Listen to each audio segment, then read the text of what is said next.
Didn't open at all. And we're talking about the length that it's becoming literally an odyssey for people to find a job. It's taking 6 to 9 months. That's the average. But realistically, if you're like, over 50, I've heard of some people looking for over a year at this point, right? It's a wild market, and we call it an odyssey because you're exhausted from just the idea of job search. So I hope today's event will give some ideas in terms of best practices, things you need to be doing consistently. And I think the biggest thing is the mental battle. Just as our hero in the Odyssey story had a long way home, finding your next role can be is definitely a mental battle, as well as going through the motions of doing everything. So just want to introduce our panel here today. We have Sarah Bellendaine, who's an executive advisor and coach, partners with founders, CEOs, and senior leaders whose decisions have significant impact on revenue, valuation, culture, and organizational performance. She's drawing on more than a decade of executive coaching experience and 14 plus years in HR and operations. Sarah's work helps executives sharpen judgment, strengthen leadership presence, reduce isolation with her leadership diagnostic tool. And we have also Virginia Franco, founder of Virginia Franco Resumes and a 5-time certified executive coach storyteller with over 17 years of experience helping professionals craft compelling, strategically branded, keyword-rich resumes and LinkedIn profiles. She's one of fewer of 60 writers globally who hold the prestigious NCRW and NCOPE certifications, and she's among an elite group of 25 professionals to earn the Master Resume Writer designation. She's also a creator and host of the award-winning Resume Storyteller podcast and recognized as a top career podcast by JobScan and MaxList. And finally, we have Franklin Buchanan, certified professional career coach, resume writer, and corporate facilitator with more than 15 years of experience in talent acquisition. He offers talent a unique advantage, having spent his career working with candidates as a recruiter and with the people who make hiring decisions. He specializes in building the personal brand and competitive advantage of his clients, helping today's job seekers realize their career aspirations through customized solutions. Franklin is a recognized top voice on LinkedIn for resumes and a member of the Forbes Coaches Council. So thank you everyone for joining us today. It's nice having some of you as repeat customers, and today is Sarah's first time on our panel. So thanks for joining us. So just to get the conversation started, right? People are going through these, 6-month, 12-month, 18-month job searches. It's very much a mental game. So I want to address that first, because I think that's something I'm hearing from a lot of candidates when I'm talking to them, is just the exhaustion, the dumbfoundedness of what's going on. Am I doing everything right, or what do I need to be doing? So, and also, how do we avoid this burnout that's really hitting them from applying? The guy yesterday I talked to told me he applied to 1,700 jobs. I'm like, holy smokes, what do we do? Take a big, deep breath off of 1,700 jobs and probably get yourself a new keyboard from having to upload your resume and then re-enter all of that same information into the system. I think to the point on the Odyssey that you made, John, not only is it an Odyssey because it is taking longer, and there's a million reasons why, but there's also the element of shell shock, because if you switch jobs in 2021 or 2022, then that was almost instant. I mean, the process could take a week. I had clients that got calls on Monday and they had offers by Friday back then. And now it's you submit on a Monday and you might hear back in 3 weeks. I think to the point of 1,700 applications, especially for executive level clients, I don't know that online applications are going to be that much of an effective tool right now versus using your online presence to attract a recruiter to you and using your network to open doors for you. Well, I agree with that. It's people that were job searching 21 to 23. It's a 180. I get why people have whiplash, and then those that weren't, a lot of times they moved up to where they were because of their reputation, their bosses, all of that. And then they get to a point where they're the bosses, and so it is harder. And I agree with you that applying online, especially as a sole point of entry, it's really tough even for entry level folks. It's exceptionally tough when they're older. I have always thought of job search as a journey, even pre Odyssey, and there's always places where things can break down. And so I've found it helpful to sort of figure out where are things going south. Am I getting past the first interview? Am I getting to the last interview? Is my resume not even getting callbacks? It's sort of pinpointing where that bottleneck is could go a long way towards really focusing your efforts, because otherwise you're just sort of throwing spaghetti against a lot of single sticks. And it's really hard with such a long slog, such a long, long process to maintain that mindset of creativity and problem solving and puzzle solving because when you're when you're so stressed all the time and you're trying and trying and trying and failing, or it seems that you're failing and failing, it is so hard to maintain a mindset of possibility and maintain that capacity to persist, that resilience that will keep you going through. And there are so many great ways that are easy to do and don't cost anything and don't take a lot of time that are so helpful. Everyone kind of, you know, approaches the mental game differently when it comes to like a long search. Because I know for me, I've had 4 layoffs that I've had to deal with. So I've had this same issue. And for me, it was, finding something to find joy every day in terms of what you can do, which is free, things that are free, right? Going camping was something I did a lot of when I was unemployed, right? Going to the gym a lot because, when you get those endorphins from working out, it's just helpful to clear your head instead of being staring at a screen all day that seems to be rejecting you day after day with bad, replies and so on. And from what I've heard from everybody, it seems that like the online application thing, there's so much spam of AI bots applying for roles, and it's something also that feels like it's out of your control. So I think with everybody, when you're doing a search, it's like you want to have to feel like you're in control in a sense, because when you're applying into some black box that like you don't know what's happening in there, you can blame the ATS, you can blame all sorts of different things, but really you have no control in that space. So I think what we want to try to give people is some tools of how can you try to feel a little bit in control of what you're doing in terms of like your daily routine. So what would you recommend in terms of, let's say you have an 8-hour day or 6-hour day you want to spend in job search activities? How would you break that 6-hour day down to not go crazy? What would be a good playbook, let's say? I think Well, starting the night. Well, go ahead, Virginia. Ladies I first. would st- I would spend 5% applying on them and 30% doing your research to figure out, get real clear on what exactly you want to do, the kinds of companies where you want to do it, studying the marketplace to see where the money is, who's hiring and what companies. Maybe it's mid-sized versus Fortune 500, but getting really clear, spending 30% of your time on that, 30% of your time on the connecting with people, making lists of who you know, who you don't know, who you want to know, and getting those conversations going. And then there's an additional 30% that to me that's where you spend your time on things that allow you to feel good about yourself. And maybe it's using your skills. Just because you lost your job doesn't mean you lost your ability, what you're good at. So there are opportunities to volunteer. There's plenty of ways to give back using your skills, or using a skill maybe you wanted to test out that, you're helping others, but it serves as a reminder that what you bring to the table does offer value. I think those are some awesome, awesome points. And I want to build on those. With the online applications, I always tell my clients you've got to reset your expectations on what those things are. In this market right now, if an employer wants A, B, and C, they will get it. And if you don't have A, B, or C, then I'm not going to tell you not to apply. I'm just going to say measure your expectations on those applications.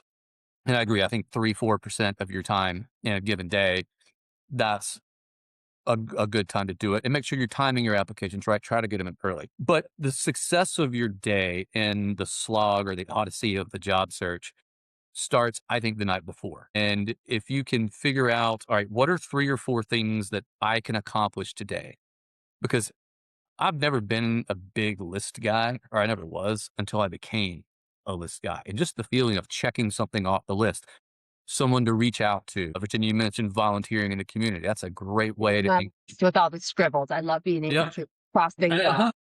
Right there with you. Yeah. I should have pulled the list up with my kids' drawings on it. But write it down and understand as you're putting your list together the night before that every day your energy level is different. And it's not about, when I used to coach basketball, I always told my players, I don't ever want 110% and I don't ever want 90%. I want 100% of what you have in any given day. If you're doing 90%, you're not doing enough. If you're doing 110%, you're doing too much. Either way, you're going to mess something up. I want 100% of the energy that you have in that day, in that moment. And so accept that some days you're going to do more and accept that some days you're going to do less based on the energy that you possess. And if you can maintain that energy balance, that's a good way to mitigate. I'm not going to say avoid, but mitigate some of the burnout that we've been talking about. Another thing that can be helpful is, I mean, John mentioned reduce the time on screens, but sometimes screens can be really helpful in getting your brain back into a creative problem solving mode and a strategic thinking mode, not RPG games or first person shooter necessarily, but like Tetris, like Legend of Zelda. Those have some correlations to helping vets with PTSD and getting them back into an active state instead of being stuck in a past moment. So, whatever maintains that creativity, those moments of joy, deliberately seek them out and deliberately give yourself an opportunity to solve puzzles and be creative. Write the book that you've been putting off. Think about not just the goal that you want to accomplish in getting the job, but what's the goal beyond the goal? Why do you want that? What other possibilities are there that are aligned with who you are now or who you want to be in the future? Maybe it's time to look beyond the present situation and start aligning some factors for the future. Like, what do you want in 5 years? And it might seem impossible and really stupid to start trying to plan for 5 years out when this is a present moment of crisis. But if you're thinking ahead that far, you can reverse engineer lots of paths forward to those possibilities. One thing that came up from quite a few candidates is, what do I do how does it look on my LinkedIn if I'm out of work for 6 months or a year or so on? Or how's that going to look that I've been out of market or out of a role? They're worried that it's going to make them look bad, or employers they're not going to feel like they're, you know, a hot commodity, let's say. How do you approach that in terms of like what you show on your LinkedIn versus on your resume? What should you be doing to sort of, mitigate that? Or is that just unfounded, right? And to me, you need to own it. And I think there's enough people that have mad respect for people that take out jobs and um, are are doing what needs to be done to make ends meet.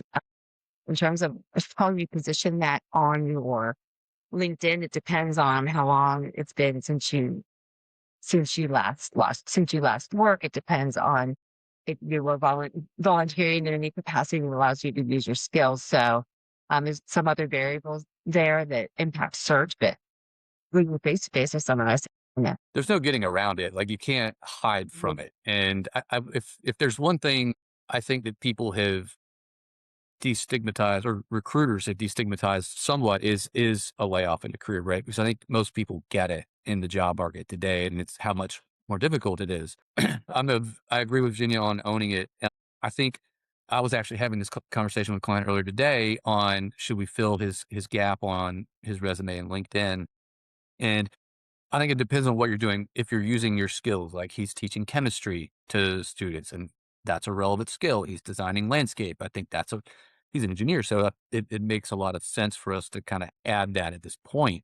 If it's relevant, I like putting it on there, but at the end of the day, it's going to come out in the wash, I think, in a conversation on the very front end of an interview. I do think it's important to point out that it seems that the algorithm has not changed in terms of dimming people when it sees an end date on a role, and the career break option on LinkedIn doesn't get recognized on LinkedIn Recruiter. So whatever you can do to sort of to show something current will help you in terms of how high up you sell in search. Well, there's also the difference between what you're saying on your LinkedIn resume and what you're posting and what you're actually doing. If, to your point, Virginia, somebody's already out there volunteering, they can post about that and how meaningful it was. If they're writing a book, they can write about their writing process and the lessons that they're taking from all of their experience, show versus tell. And not only will that present them as relevant and current and still have a lot to offer, but that's still a way to keep your own skills sharp and keep that creative muscle working. And even if you're not a writer, you can comment um, Mhm. on, you can use LinkedIn search filters to find people that are speaking about the industries or the roles that you're interested in. And commenting requires 2 sentences, but add some value is a great way to get conversations going. And it lets you test your voice and get comfortable with it before maybe you start doing your own posts. So another thing that has come up, and one of our members here is just messaging about it, saying, taking the survival job, sometimes you got to do that because obviously not everyone has savings in the bank, and especially in this economy where blueberries are $13. Don't get me started. So sometimes you got to take the survival job, right? And his question or sort of comment is, if I do that, I'm now spending 50 hours a week doing the survival job. I'm not doing my job search. So how do you balance doing a consistent job search while also trying to keep the lights on, which many of us have to do when we're unemployed, right? So what do you recommend for that in terms of For me, it's finding strategy? the pockets of time where we do have availability. You can devote 10 minutes in the morning, 10 minutes at night to commenting on LinkedIn. You can schedule 2 coffee chats around work or some sort of, an informational kind of interview. It could be Zoom, it could be in person.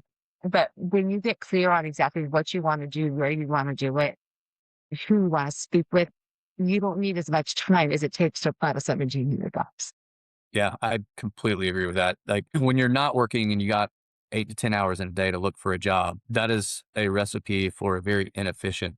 It can be a recipe for a very inefficient job search. When you are working 40, 50 hours a week, even if it's just a bridge job to pay your bills, it limits your time and it forces you to become more intentional about what you're doing versus because it's easy to jump down that online rabbit hole because that it's busy work and it feels productive. And even though it's not, whereas if you only got 20 minutes and at breakfast with the kids, and then, all right, I got time to schedule to send 2 emails out. You're going to be very intentional about A, what you say, and B, who you say it to. The idea of focusing on what you actually can accomplish. Like, I have 15 minutes. What can I accomplish? Anybody who's ever been to a CrossFit box will have a new understanding of what you can accomplish in 15 minutes.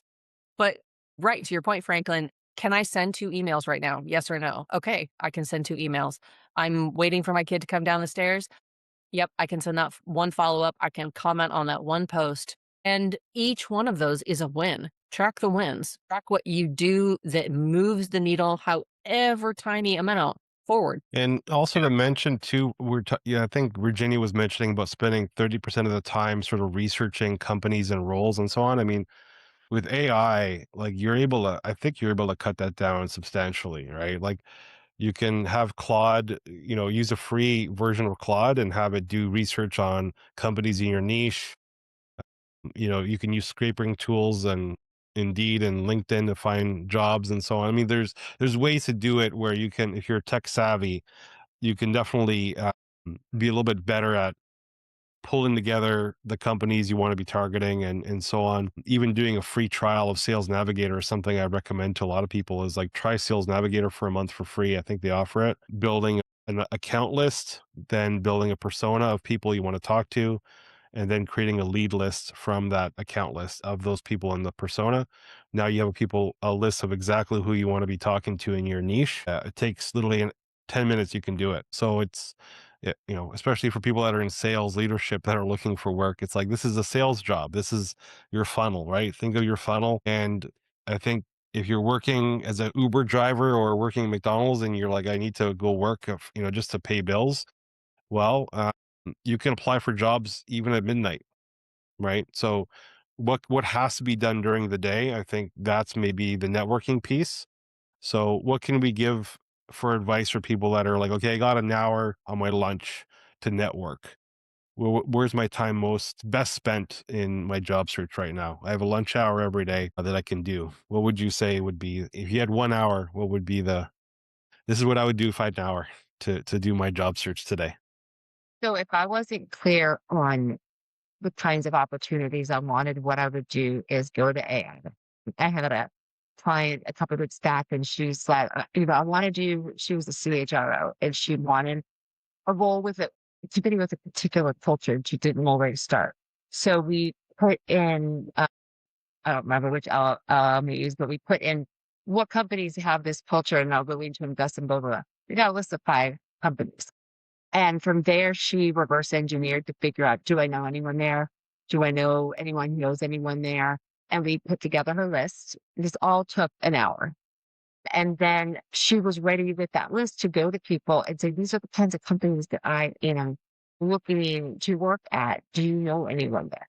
And people would say, well, I don't know anyone at this one, but that reminds me that I know someone with somewhere else. To just doing that research so that you do have more than an hour, that you could go with the ground running. I had an hour. I used the first hour in the week to try to schedule as many lunch conversations as I could. And then, 30, 45 minutes, have those conversations with the end goal in mind with every contact that you have. Because it's not, there's an old adage out there, it's all about who you know, which I think is not accurate. It's all about who knows you, and who knows you. That's who I would start my job search with, the people that know me somewhat professionally. Because if I don't know what's next, they're good people to bounce ideas off of. If I do know what's next, then all right, let's focus on who they might be able to get me in front of. Right. Looking at your network as chess pieces on a board. What can you move? What can you leverage? What can get you from this person to that person, so that it's something you're approaching strategically, not scattershot. And I feel like sometimes people, when they're thinking of their network, they're only thinking about these people that they knew really well. And I encourage people to think beyond that. Who are vendors that you've worked with, consultants that are in the business?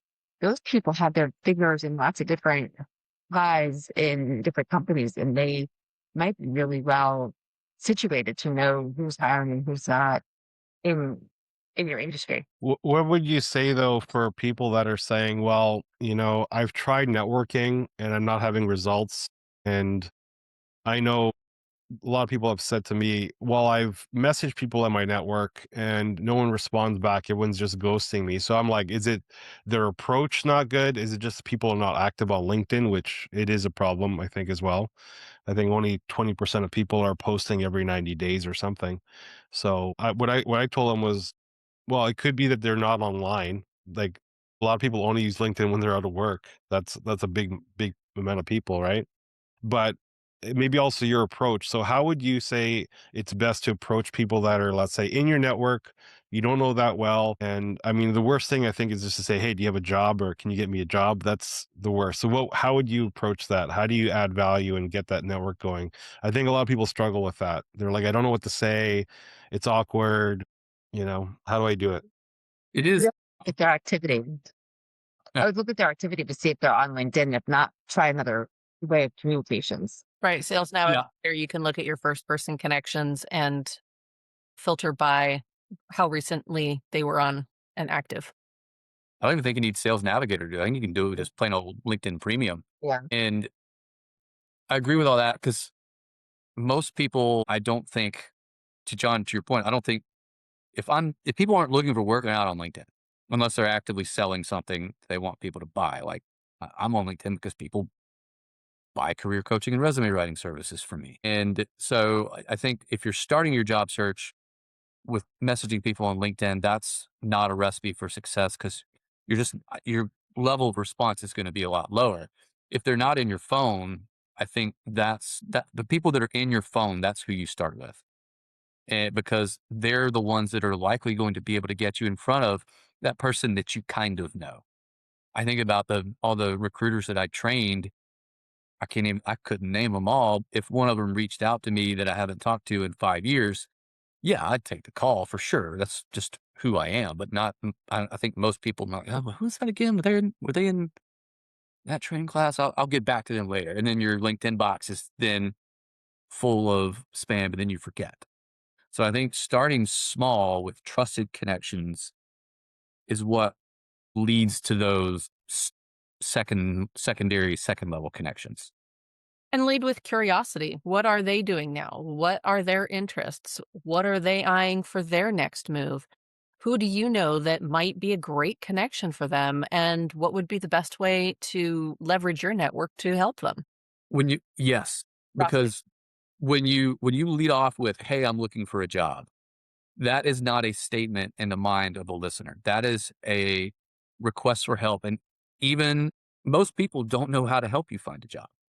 All they do in that situation is say, "Sarah, yeah, I'd love to help. Can you send me your resume?" Then you send the resume over, and then there it sits in their inbox because they don't know what to do with it unless by happenstance something comes across their desk. So you have to change that conversation from help me find a job to curiosity. Or if you really want to make it about you, okay, hey, I'm in a job search, Sarah. You and I worked together couple years ago. I'd like to get your perspective on what my weaknesses were. Mhm. That's a Now, great that's a specific ask. And it's something that can be done in the call, immediate response to the email. It doesn't need to sit in somebody's inbox, whether it's LinkedIn or otherwise, and languish or be forgotten or get dropped down the list of overwhelm. If it's, hey, do you remember working with me? What was memorable? Do you have any feedback for what I could do better or differently? I'm really doing some inner work right now, just basically doing my own 360 and would love your perspective. I feel like people also like to share intel. So if you are targeting work at a particular company and you know someone who used to work there, there's it is the end to say, "Can you tell me what it was like working there?" Yeah. And LinkedIn filters are incredible for figuring out who those people are. You can you go to your connections and you can the people that have their connections open, you can see who's second, third connections. You can reach out and say, "Hey, I saw that you're connected to this person. Do you know them well enough that maybe you could do an introduction for you?" And those are small, easy asks that people don't have taken immediate action or Small asks often equal big wins. Yeah, and I think looking also to see who's connected with, mutual connections, right? To get a warm intro to a company, they may know someone there. I mean, that's usually the easiest ask, I think, is getting the warm intro because you're like, oh, you're connected with Sam over at XYZ Corp. Do you know them well?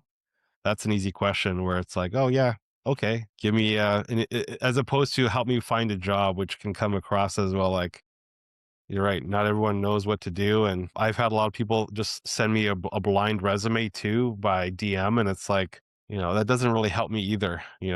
So with people, it's like, you got to be very specific, I think, with what you're asking for. But even then, like, you're going to get ghosted, right? Like, I think the amount of spam on my LinkedIn, and this is just, I don't know, I'm sure it's with you as well. Like, LinkedIn in mailed about 15 times a day from vendors nonstop. So my inbox, and this is the problem with LinkedIn Messenger too, the inbox is really hard to organize. It's not like, and like you can get there's this new app called Kudo, I think it is, that helps you organize your LinkedIn inbox as a actual Outlook, which is nice. So you got to pay for that. The LinkedIn Messenger sucks. It's terrible. I lose people's messages all the time. So don't be offended sometimes if you message someone and a week later you haven't heard back. right? Because they haven't checked their message. They log in and they got 20 spam messages from, you know, who knows what. There's all sorts of scams out there too on there. It's crazy. Rather try another way of communicating using some, that's what Rocket is it Rocket Reach? What's the name of the website that helps you find emails, company emails for people? Like Zoom Yeah, info. there's a lot of that. And then Austin Bell text one. It'll come to me. I can't remember the name of it right now, but he's got one. Yeah, Rocket Reach. I Yeah, just Googled Rocket it. Reach. Yeah. I think Oh that yeah, there's a lot of LinkedIn's these tools now. You can either get free credits with a lot of them too, and like Seamless AI and Apollo, and I can name a whole bunch of them. We've used them all to find candidates before. When you got to get someone's phone number and email, you can definitely find it. And they're always surprised. How did you get my phone number? It's like, well, it's our superpower as recruiters finding you.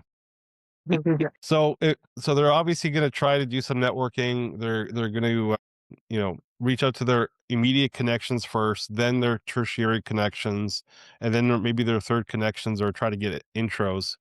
Besides LinkedIn, is there any other things outside of LinkedIn we can look at as well to find jobs? Because I think people are always hyper focused on LinkedIn so much, and it's not the be all end all for job search, right? when I say, and there's always industry specific job boards. Like if you're a member, if you're in, you mentioned a CHRO client earlier, the SHRM job board is probably a good use of time because it might be any relatively easy place to find the connect, get your application in, sure, but do the research to follow up on that application. So I would say, online perspective outside of LinkedIn, industry specific job boards can be a good use of time. I thought Monster and Career Builder had gone away. Apparently they're coming back. I don't know. So industry specific job boards for sure, but I'm a big believer of just spending as much time as you can with your network, because even LinkedIn's own data, a few months back, I saw a post that they put, I think it was 65% of jobs are still filled through referrals, which means 35% are online. So that's just a small percentage of positions filled. So network, and be specific with your online aspects of your search. Well, and some of your first degree connections, you might be connected with them on Instagram or Facebook, or you know, there are other places where they might be more focused, and they will find your message. So Consultants and vendors and service providers who interact with people in your world, in the hiring world. Make friends with executive recruiters, make friends with coaches, make friends with the consultants who tend to work with the companies where you'd love to work, and look at nonprofit, look at for profit if you've been in nonprofit, look at other ways of finding what is aligned with who you are and what you want to do and what your skill set is. Make a dream list of companies that you'd love to work with. Read the news, find companies that are doing work that's aligned with your own values, and seek them out. yeah, I mean, I think the mention too of the hidden job market is a true thing, right? If you think of like an iceberg, the iceberg is anything you see above the water is what's posted online, but there's the majority of the iceberg is underwater, meaning you're not seeing these jobs. And they're sometimes just posting them for compliance reasons, right? They're posting them to say we had it open, but they've already decided on the role itself. I know because we cold call most of these companies, and they already have the position filled when we call them. So it's like to find out about these hidden jobs. Let's say obviously recruiters can help. Sure, we don't get every single role though, right? Realistically, it's knowing the C-level people and the executives that are making these hiring decisions, right, and getting a bug in their ear before those things are happening. Now, they say in the market only 3% of the market is in market at any one time in terms of companies that are actually hiring. So it becomes a numbers game to a certain extent, but that's where I think that the networking aspect where it's really huge in terms of like market intelligence. People know, oh yeah, they're hiring over at this company. You should go talk to them.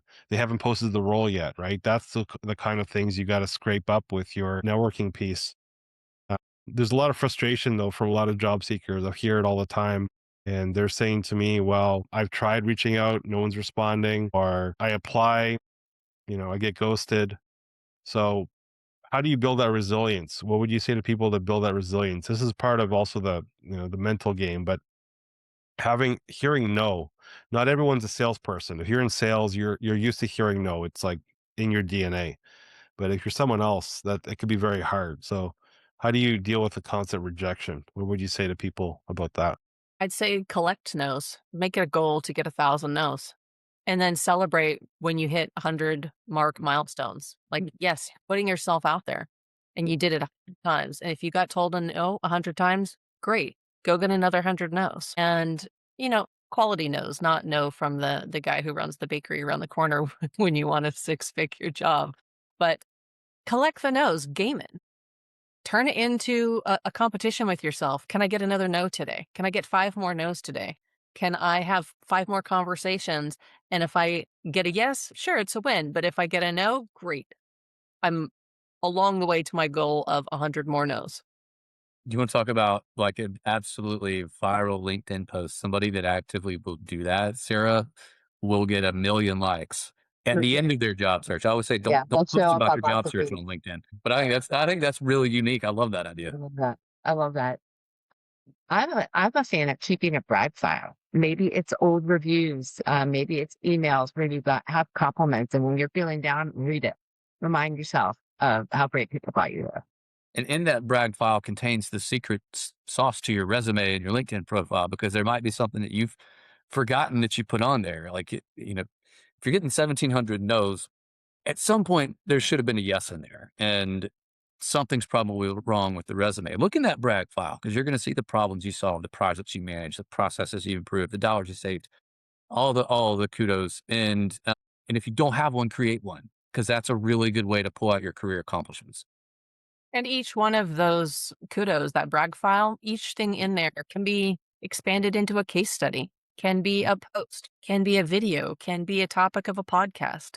It's material that you can use creatively to leverage for your own interests. And how about some things that we shouldn't be doing? I would definitely call out one thing I see often is people coming on LinkedIn complaining and giving the woe is me story. And it's like they'll get 1,000 likes, maybe. There'll be a viral post, but they never get a job out of that. So if anything, I think it kind of can hurt your brand if that you're, you know, giving the sob story. I mean, I don't know. It can get really bad. Some of these posts are pretty sad. They're sad, and so, No, they're heartbreaking. I was just going to say, hey, keep the negativity out of the comments as well. and if you really want to put that pen to paper or pen to keyboard, that pen to keyboard doesn't make sense.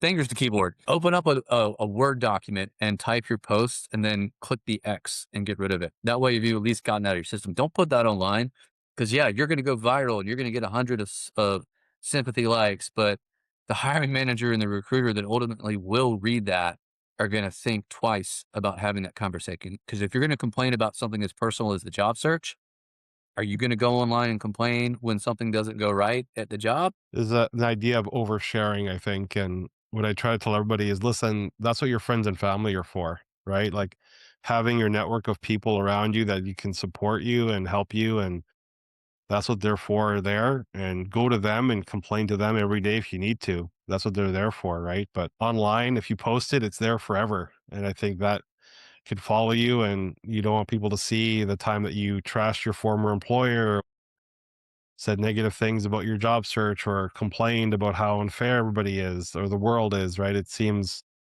I don't know, it can give a negative connotation to the hiring manager for sure about, as you said, right? Like well, are they going to talk about us like that when they leave here too? I don't know. I love Sarah's idea though about gamifying the process. I think you can extrapolate it to, let's see if I can find one company that is, possibly hiring that doesn't post their jobs. I think I read that like 50% of companies don't post job openings online. They don't have the budgets for them. So maybe it's someone that maybe the hiring manager puts it in their socials, or maybe they just do it through word of mouth. I think the recruiter staff, I think text hire, but there's a large percentage of jobs that don't get sourced through recruiters. So trying to see if you can identify those kind of company, that's you're doing your research, but you're also keeping score and gamifying it a bit. And if you feel like you have an urge to go online and complain, if you feel you have an urge to post something that negative, I'd encourage you to stop and think about what's the root cause of that urge. What need are you trying to meet? And figure out whether it's just venting, you have friends and family for that. Keep it offline. If it's you, well, obviously you need a job, but if you're trying to get attention, if you're trying to be seen, there is a different way to do that. So if you are realizing, okay, well, I really want to post this because I want people to see me and I am upset that I'm not being seen for what I can bring to the table, then think about, okay, what can I bring to the table? Post about what you can bring to the table, not about not being seen about what you could bring to the table. Recruiters and hiring managers love subject matter expertise and whatever they're looking for. And if you can go on LinkedIn and demonstrate why you're a good CHRO, why you're a good director of engineering, why you're a good VP of sales, that is what attracts attention from people looking to hire talent. And those actions are more likely to get people to say yes when you do reach out to them through those conversations. So about that, what would you say would be a fair amount of thought leadership posts, or, for the average person that's doesn't want to be an influencer? I mean, what would you say to an executive who's like, I want to build a personal brand. I'm not trying to be a mega influencer. I just want to be able to post what I'm about. I was talking to someone today. They're saying they're posting about their values and their leadership style and so on. How often should they be posting? What should be sort of their LinkedIn strategy for someone that doesn't want to be on here, living on here like we are, right? Get the social media. To me, you comment at least 4 times, 4 10-minute slots a day, maybe take Fridays off. And then once you get comfortable with the commenting, I like posting maybe once, twice a week. More than that can be tough. But I love to hear the opinions of others on it. I agree with that. In fact, I teach a LinkedIn course for my clients in my career coaching program. In fact, I'm doing one after this call. And spoiler alert, if you're on here, you warm up LinkedIn with comments and then gradually grow your posting. Start with one a week and get used to that. And I always tell them, get used to the fact that when you start, you're going to get like 2 likes, and I'm probably going to be one of them. LinkedIn wants to see you doing it constantly before it starts spreading that out. Even now, it doesn't spread out as much as it used to. But once or twice a week, once you get used to it, I think it's fine, as long And as it it's could the be right sharing, content. it could be sharing an article that aligns with your industry or your role, and then adding your 2 cents at the top. You don't have to become Shakespeare with this. Stop using AI to compose your post, though. Yeah, that's a good one. Don't use AI. I have like an AI spidey sense now. When I read a post or read anything online, I can be like, that's AI. Oh, they used AI there. The adjectives they use, then like the wording, it's also the dash, but you can make it so it doesn't have the dash anymore, right? But Big Yeah, dash guy, though.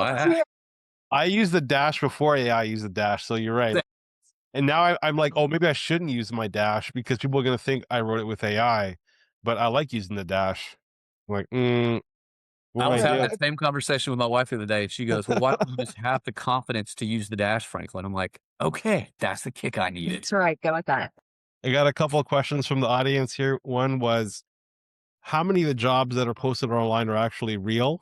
And then the second question is, what do you think of company assessments and tools, what can you do when you're asked to be doing an assessment? Like they have these testings now.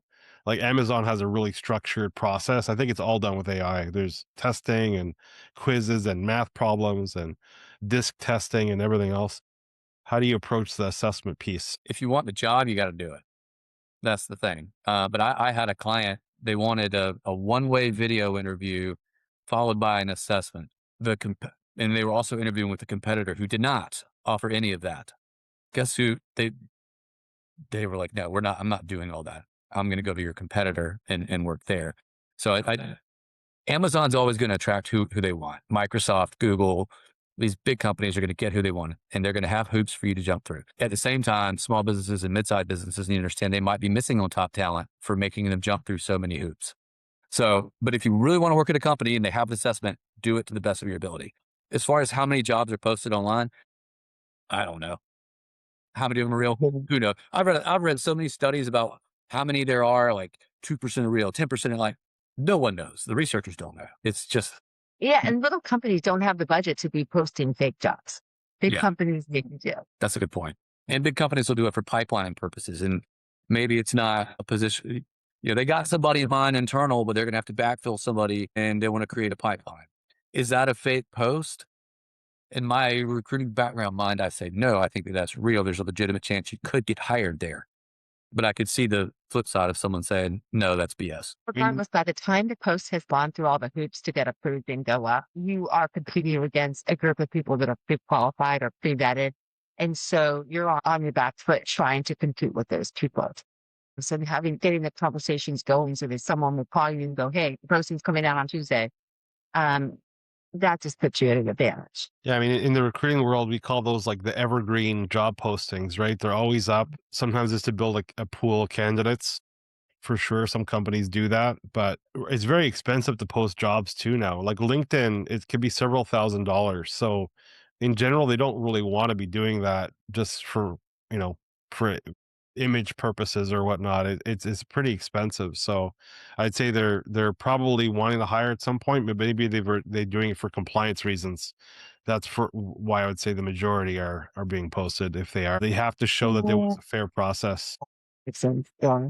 I read somewhere that the Google for Jobs has the highest ROI in terms of big job board success, probably because they curate from company websites. Have you guys heard that? Yeah, I mean, there's like we don't post jobs with us, so we save our money on that. But a lot of companies will do that. They'll post jobs all over, and I mean, there's different tools. Like I don't know. I've avoided that. For us we do headhunting with our company, so it's a targeted list of 100 people we go after. Right? It's a little bit different. Of course, we'll look at our network first as well. That's why we're always having intro calls with people to get in there. But other companies do it differently, right? Other companies can afford to, I have another question here. What do you do when you see a job posting that shows, 200 people have applied or so on? And I guess it's kind of getting psyched out when he sees the number of applications that it shows on the LinkedIn. But I've heard that number is BS. I don't know. Like I've heard it's not accurate, that the number of applications is not accurate. So I don't know. It used Yeah, to be the number we've of got people that clicked apply, right, right. but I think that's changed. I do think it's somewhat accurate. If the job is an easy apply LinkedIn job versus if it redirects you to a company website to apply. Because there's drop off, right? If someone goes to another website, like I know it's happened to me, it drives me to another website and I see the job application. I'm like, oh, I don't want to do this. I don't want to Yeah. have to retype my whole resume all over again. What a nightmare! I'm not doing this application. It's going to take half an hour. Mm-hmm. They want you in their proprietary ATS system, and the parser never works for me. I don't know. No, No, no. especially in Workday, because Workday is the worst when it comes to. But what to do if there's 200? I mean, if you don't know anybody there, you can't get referred in there, and you want to work there, and the only way you can potentially have a chance is to apply, then you have to apply. Measure your expectations. That's the biggest thing. If you're going up against 200 people that have already applied, well, recruiters they probably got a pretty good candidate list out of those 200 plus whoever was on the front end. Just keep your expectations in check as to what the reality of the situation is. And Especially if the posting's been out a couple of days. They Yeah. sort of have what they need for that first round of class. And keep in mind that if it's showing that a lot of people have already clicked apply, it means that there's competition for the job, which is not new information. There's competition for all the jobs. It's just you get to see a number that may or may not be real. So disregard it. Do what you would do if you did not see that number. Another question here about our thoughts on quick apply, and when you're looking at all the jobs online, how would you rank which ones are the highest chance of you getting them? The ones that are posted the earliest. The freshest jobs? I follow a recruiter on Substack who recommends responding to 2 quick applies a week because it keeps signaling. It's one of the signals you could send to the algorithms to help you show up higher in search. I thought that was interesting. Who knows how the algorithm works? Everyone has an idea of like the secret sauce that they put in there. Well, yeah. And then there's the algorithm for your feed, and then there's the algorithm for recruiters. It's true. I mean, one exercise we ask candidates to do is see where they come up in the search in LinkedIn Recruiter. Like ask someone to look for you. Like if I try to look for you in LinkedIn, do I find you? Or on the 10th or 20th page of results, right? And that's kind of where working on your profile can kind of rank you higher, right? Having premium helps, I think, as well a little bit. Mhm. Other question here, they're asking about quick apply. They asked about, how do you track? Is there any tools for tracking all your applications or anything you're using as a sort of grid to manu manage your day-to-day job search? What do you recommend to do to sort of manage all that? I mean, in LinkedIn, you can see which jobs you've applied to, right? It does. I also recommend you keep a spreadsheet, Google Sheet, spreadsheet. Just if you do it, apply and keep the link to the position or copy and paste it and save it into a folder. Cause once it's down, it's gotten a lot harder to try to find it, but a simple spreadsheet works really, really well. All right. And final thoughts, because I think some of us has to get going. Final thoughts on if you had one tip to give to job seekers right now that have had a very long job search, what would you tell them to sort of get their mind in the game? Take 1 minute, go breathe real air, close your eyes, breathe, and forcibly tell yourself to have hope. And give yourself the grace of needing a break. If you need a break, because everyone needs a break from everything, take the break. Mine's a little bit less positive, but I think it's important. Take that minute to figure out what is working and what's not. Where in the process are things breaking down so that you could focus your efforts there. Sounds good. Well, this week we all have an opportunity to take a break. In Canada, we have Canada Day tomorrow. And in the US, we have the 4th of July coming up. So wishing everyone some happy holidays and thanking everyone for their time and, wish everyone luck on their job search. We hope today gave you some help. Thanks again to our panel, Sarah, Virginia, and Franklin. Appreciate you so much being here today. Glad to be here. Yeah. Thank you. All right. We'll leave it at that. Thank you so much, guys. See y'all. Bye.